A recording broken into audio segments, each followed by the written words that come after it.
Iran US तनाव के बीच एक बड़ी राहत की खबर सामने आ रही है। अहम तेल मार्ग हॉर्मुज स्ट्रेट से एक बार फिर से तेल टैंकरों की आवाजाही शुरू हो गई है और सीज फायर के बाद शिपिंग मूवमेंट में यह पहला बड़ा संकेत माना जा रहा है। शनिवार को 3 बड़े सुपर टैंकर इस स्ट्रेट से होकर गुजरे। इनमें VLCC सेरिफोस, कॉस्पर लेक और हे रोंग हाई शामिल हैं। ये सभी जहाज करीब 20% ग्लोबल ऑयल सप्लाई के अहम रास्ते से सुरक्षित बाहर निकले। बताया जा रहा है कि ये टैंकर सऊदी अरब, इराक और UAE से कच्चा तेल लेकर निकले हैं। इनमें से कुछ जहाज एशिया की ओर बढ़ रहे हैं। इस घटनाक्रम से ग्लोबल ऑयल मार्केट में स्थिरता आने की उम्मीद है। हालांकि हालात अभी पूरी तरह सामान्य नहीं हुए हैं। युद्ध के 44 दिन के बाद भी एक बार फिर से इजराइल में जंग के खिलाफ जो है सरकार विरोधी प्रदर्शन हुए हैं और साथ ही रैलियों का आयोजन भी हुआ।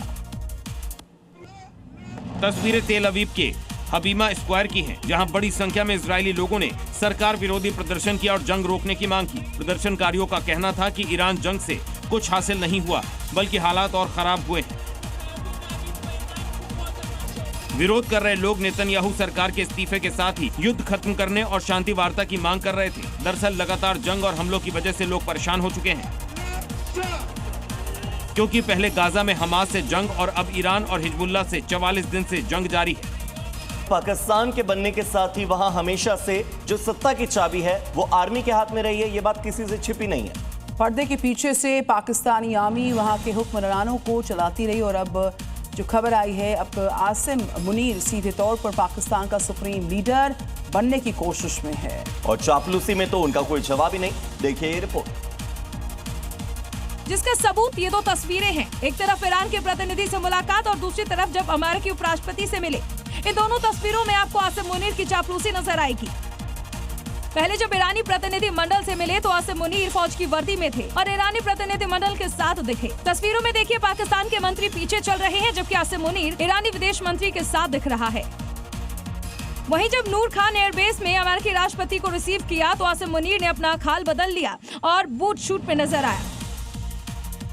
ईरान और अमेरिका की वार्ता के बीच यूएस का बड़ा एक्शन देखने को मिला। हॉर्मुज से माइंस हटाने की तैयारी कर रहा है यूएस ने 2 डिस्ट्रॉयर भेजे और डिस्ट्रॉयर ने हॉर्मुज में अपना पूरा अभियान शुरू कर दिया। अमेरिका ने 2 घातक डिस्ट्रॉयर्स भेज दिए हैं।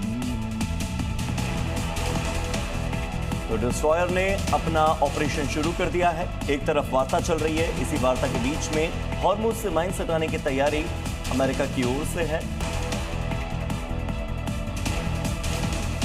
तो अमेरिका और ईरान में हुए सीज़फायर पर पाकिस्तान खुद ही क्रेडिट लेता हुआ नजर आ रहा है।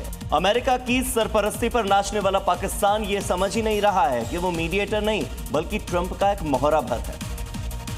पाकिस्तान में अलग ही खेल चल रहा है। ये खेल है आपस में ही तारीफ करने का। सीज फायर को लेकर ट्रंप ने शहबाज को मीडिएटर का लॉलीपॉप दिखाया है, तो अमेरिकी सरपरस्त शहबाज भी बिना सोचे ट्रंप के जाल में फंस गए। सीज फायर पर पाकिस्तान बुरी तरीके से फंसा हुआ नजर आ रहा है। अमेरिका हो ईरान हो, अगर वार्ता फेल हो गई तो इसका ठीकरा पाकिस्तान पर फूटेगा, क्योंकि ईरान ने साफ किया कि अगर अमेरिका ने धोखा दे दिया तो जवाबदेही तो पाकिस्तान की होगी। वार्ता पर पाकिस्तान को ईरान की ये चेतावनी है, अमेरिका का हमला हुआ तो ईरान अपने मिसाइल की दिशा इस्लामाबाद की ओर घुमा देगा। ईरान ने साफ शब्दों में ये कह दिया है कि अमेरिका फर्स्ट की नीति अच्छी है, लेकिन अगर इजराइल फर्स्ट हुआ तो ठीक नहीं होगा। इस्लामाबाद में चल रही बातचीत का नतीजा अमेरिका की प्राथमिकताओं पर निर्भर करेगा।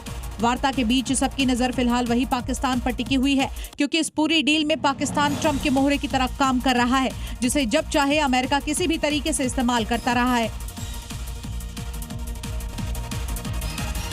तो अमेरिका और ईरान के बीच मध्यस्थता कराने के बहाने पाकिस्तान पूरी शिद्दत के साथ अपनी आतंक वाली जो छवि है, आतंकिस्तान की जो छवि है, उसको दुनिया की आंखों के सामने से ओझल करने की कोशिश में जुटा है। चाहे वो वेंस के विमान को एस्कॉर्ट करना हो या फिर इस्लामाबाद के होटल सरीना को कर्ज मांगकर चमकाना। लेकिन दुनिया इतनी आसानी से पाकिस्तान के इस इमेज को स्वीकार नहीं करने वाली है। यहाँ तक कि अमेरिका और ईरान भी जो उसकी मौजूदगी में वार्ता के लिए जुटे हुए हैं।